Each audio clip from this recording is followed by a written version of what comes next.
Hi friends, నేను మీ సీతామహాలక్ష్మి. ఈనాటి కథలకి స్వాగతం.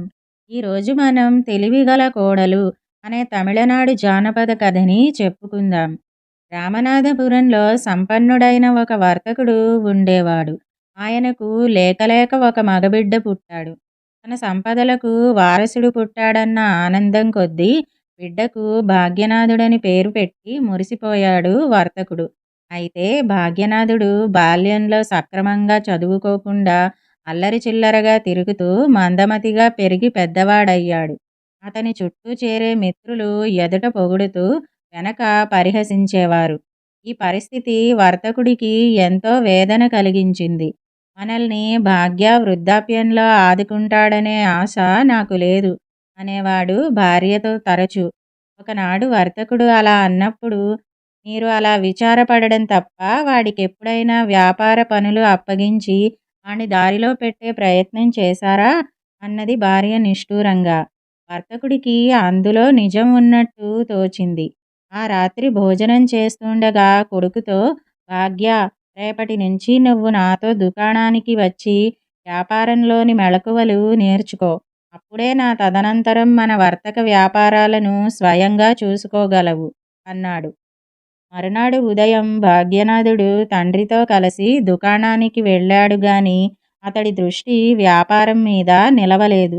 దుకాణంలో పనిచేసే వారితో, వెచ్చాలు కొనడానికి వచ్చే వారితో పిచ్చాపాటి మాట్లాడడంతోనే గడిచిపోయింది.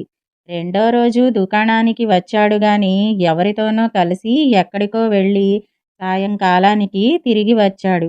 వ్యాపారంలో తల మునకలుగా ఉన్న వర్తకుడు దీన్ని గమనించలేదు. మూడో రోజు దుకాణానికి వచ్చిన భాగ్యనాథుడు కొంతసేపటికల్లా అక్కడి నుంచి వెళ్ళినవాడు ఆ తర్వాత అటుకేసి రానేలేదు. కొన్ని రోజులు గడిచిపోయాయి. వర్తకుడి భార్య, మన వాడికి పెళ్ళీడు వచ్చింది. మంచి పిల్లని తెచ్చి పెళ్లి చేసేస్తే బాధ్యతలు గుర్తెరిగి నడుచుకోగలడనుకుంటాను అన్నది భర్తతో. వర్తకుడు ఆ మాటకు మొదట, ఇలాంటి మందమతికి పిల్లనెవడిస్తాడు అని, ఆ తర్వాత కొంతసేపు ఆలోచించి, సరే, ఈ బడుద్దాయికి మరొక అవకాశం ఇచ్చి చూద్దాం. నువ్వు పిల్లని చూసేలోగా వాడికి ఒక పరీక్ష పెడదాం అన్నాడు వర్తకుడు. ఏమిటా పరీక్ష అని అడిగింది భార్య. రేపు వాడి చేతికి 3 రూపాయలివ్వు. 1 రూపాయి పెట్టి ఏదైనా కొనుక్కుని తినమని చెప్పు. రెండో రూపాయిని నదిలోకి విసిరివేయమని చెప్పు. మూడో రూపాయికి వాడు తినడానికి, తాగడానికి, నాటి పెంచడానికి, పశువు తినడానికి కొనుక్కురమ్మని చెప్పు అన్నాడు వర్తకుడు. మరునాడు తల్లి 3 రూపాయలు తన చేతిలో పెట్టి చెప్పిన మాటలు విని భాగ్యనాథుడు ఆశ్చర్యపోయాడు. ఆ తర్వాత అంగడి వీధికి వెళ్ళి 1 రూపాయి పెట్టి పకోడీలు కొనుక్కుని తింటూ నదీ తీరం కేసి నడిచాడు. జేబులోని 1 రూపాయిని తీసి నదిలోకి విసరబోయిన వాడు అలాగే ఆగిపోయాడు. నదిలోకి రూపాయిని విసరడం మూర్ఖత్వం కాదా అనిపించింది. మరి అలా వేయకపోతే తల్లి మాటను పాటించనట్టు అవుతుంది కదా. ఎటూ తేల్చుకోలేక పక్కనే కనిపించిన ఎత్తైన బండ మీదికి వెళ్ళి చతికిలబడ్డాడు. హఠాత్తుగా ఎవరో తన వెనక నిలబడినట్టు గ్రహించి తల తిప్పి చూశాడు. గుడి పూజారి కూతురు భాగీరథి చిన్నగా నవ్వుతూ కనిపించింది. నదిలోకి అమాంతం దూకడం ఎలాగా అని ఆలోచిస్తున్నావా ఏం అని అడుగుతూ ఎదుటికి వచ్చింది భాగీరథి. ఆమె తన మిత్రుడు హరి చెల్లెలన్న చొరవ కొద్దీ, లేదు భాగీరథి, ఈ కాసును నదిలోకి వేద్దామా వద్దా అని ఆలోచిస్తున్నాను అంటూ భాగ్యనాథుడు తన సమస్యను చెప్పాడు. అంతా ఓర్పుతో విన్న భాగీరథి గలగలా నవ్వుతూ, నాణాన్ని నదిలోకి విసిరివేయొద్దు. నిజానికి ఆ కాసును ఖర్చు పెట్టకుండా ఇంటికి తీసుకువచ్చి ఇవ్వాలన్నదే మీ అమ్మ ఉద్దేశం అన్నది. మరి 1 రూపాయితో 4 వస్తువులు ఎలా కొనడం అన్నాడు భాగ్యనాథుడు. భాగీరథి మళ్ళీ గట్టిగా నవ్వుతూ, భాగ్య, మందమతిలా అలా బెంబేలు పడిపోతున్నావెందుకు?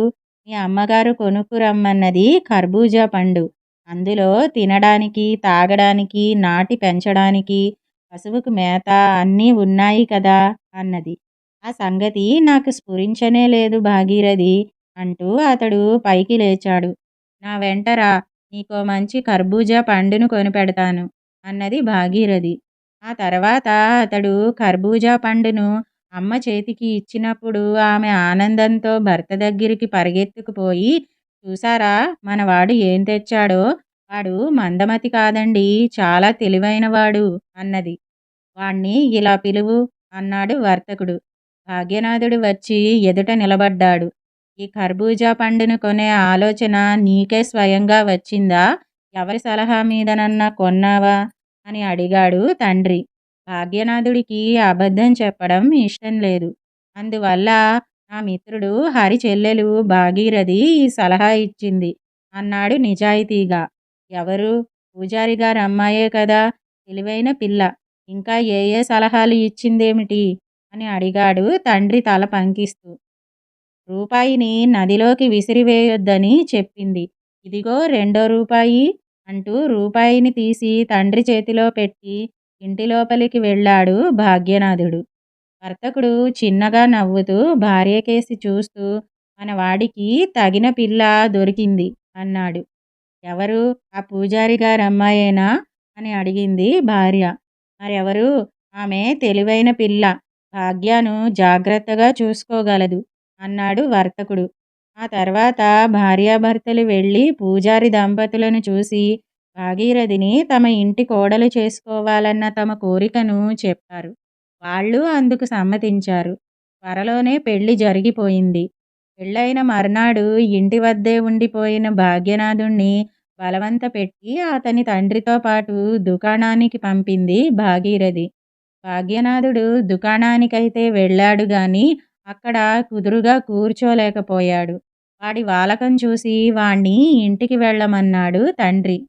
ఒక వారం గడిచింది. ఆచారం ప్రకారం భాగ్యనాథుడు భార్యని తీసుకువెళ్ళి అత్తవారింట వదిలి వచ్చాడు.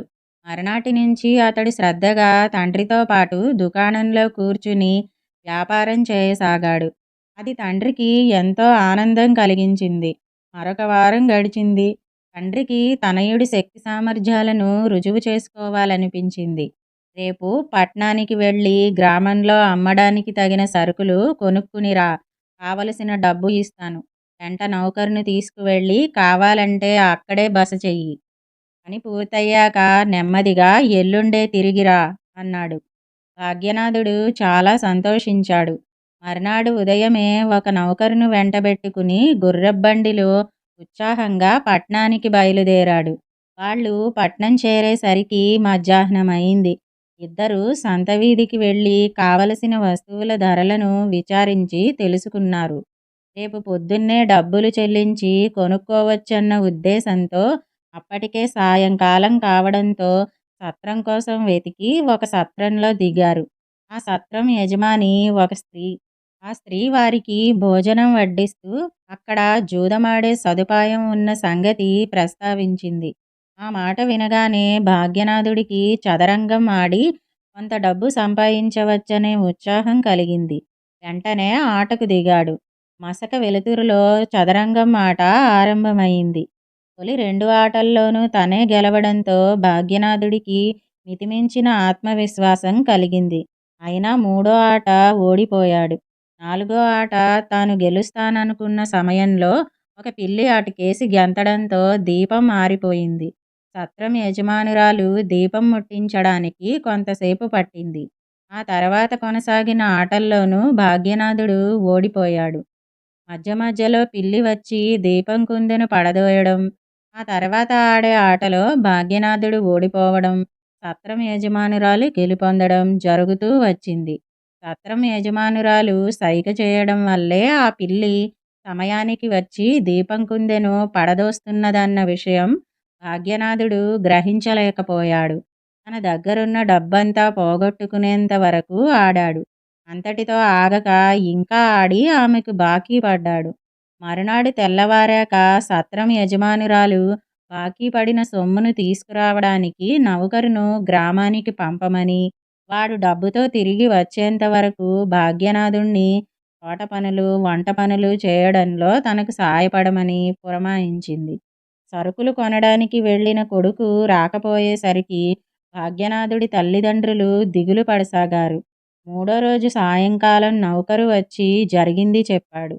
అంతలో తల్లిగారింటి నుంచి తిరిగి వచ్చిన భాగీరథి జరిగిన సంగతి తెలుసుకుని తను వెళ్ళి భర్తని తీసుకువస్తానని అత్తామామలకు నచ్చజెప్పి మగవేషం ధరించి నౌకరును వెంటబెట్టుకుని పట్నానికి బయలుదేరింది. పట్నం చేరగానే నౌకరును బండితో సహా దూరంగా ఉండమని చెప్పి తను మాత్రం సత్రం వద్దకు వెళ్ళింది. సత్రం యజమానురాలి చేతిలో తన యజమాని ఎలా మోసపోయింది, మాటిమాటికి దీపపు కుందెను పడదోసిన పిల్లి సంగతి నౌకరు భాగీరథికి వివరంగా చెప్పడంతో ఆమె దుస్తుల్లో ఒక ఎలకను దాచుకుని మరీ వెళ్ళింది. సత్రంలో ఒక గదిని తీసుకుంది. జూదం ఆడడంలో తనకు ఆసక్తి ఉన్నట్టు చూచాయగా సత్రం యజమానురాలికి చెప్పింది. రాత్రి భోజనాలయ్యాక ఆట ఆరంభమైంది. వచ్చిన వ్యక్తి చాలా తెలివిగల ఘటం అని సత్రం యజమానురాలు ఇట్టే గ్రహించింది. ఆమె పిల్లి కోసం సైగ చేస్తున్న సమయం చూసి భాగీరథి తన దుస్తుల్లో ఉన్న ఎలకను వెలుపలికి తీసి వదిలిపెట్టింది. పిల్లి ఎలుక వెంట పరిగెత్తింది. సత్రం యజమానురాలు ఆటలో ఓడిపోయింది. వెళ్ళిన పిల్లి ఆ తర్వాత తిరిగి రాకపోవడంతో పిల్లి సాయం లేదు గనక ఆ తర్వాత ఆడిన ప్రతి ఆటలోనూ సత్రం యజమానురాలు ఓడిపోయింది. తన భర్త ఓడిపోయిన డబ్బుకు రెండింతలు భాగీరథి రాబట్టుకున్నది. మర్నాడు తెల్లవారగానే భాగీరథి అక్కడి నుంచి నౌకరు వద్దకు వచ్చి భర్త సత్రం యజమానురాలికి బాకీ పడ్డ డబ్బులిచ్చి భర్తను విడిపించుకుని రమ్మని చెప్పింది. సత్రం యజమానురాలు డబ్బు పుచ్చుకుని భాగ్యనాథుణ్ణి వాడి వెంట పంపింది. భాగ్యనాథుడు గుర్రబండిలో కూర్చున్న తన భార్య భాగీరథిని చూసి ఆశ్చర్యపోయాడు. అతన్ని విడిపించుకోవడానికి తాము ఎలాంటి పథకం వేసింది నౌకరు వివరించాడు. అది విని సంతోషించిన భాగ్యనాథుడు నౌకరును భార్యను వెంటబెట్టుకుని వెళ్ళి సంతలో కావలసిన వస్తువులు కొనుక్కుని గ్రామానికి తిరుగు ప్రయాణమయ్యాడు. వారిని చూసిన వర్తకుడు ఆయన భార్య పరమానందం చెందారు. జరిగినదంతా భాగీరథి అత్తామామలకు వివరించింది. అంతా విన్న వర్తకుడు అతని భార్య భాగ్యనాథుడు అసలు మారడు. అయితే తెలివిగల మా కోడలి చేతుల్లో మా సంపద, మా బిడ్డ భవిష్యత్తు సురక్షితంగా ఉండగలదని మాత్రం రూఢీగా చెప్పగలం అన్నారు ఒక్కసారిగా. ఇదండి 'తెలివిగల కోడలు' అనే తమిళనాడు జానపద కథ. ఈ కథ గనక మీకు నచ్చినట్టయితే లైక్, షేర్, కామెంట్ చేయండి. మరిన్ని మంచి కథల కోసం మా ఛానల్‌ను సబ్స్క్రైబ్ చేసుకోండి. మళ్ళీ మరొక మంచి కథతో కలుసుకుందాం. అంతవరకు వింటూనే ఉండండి ఈనాటి కథలు.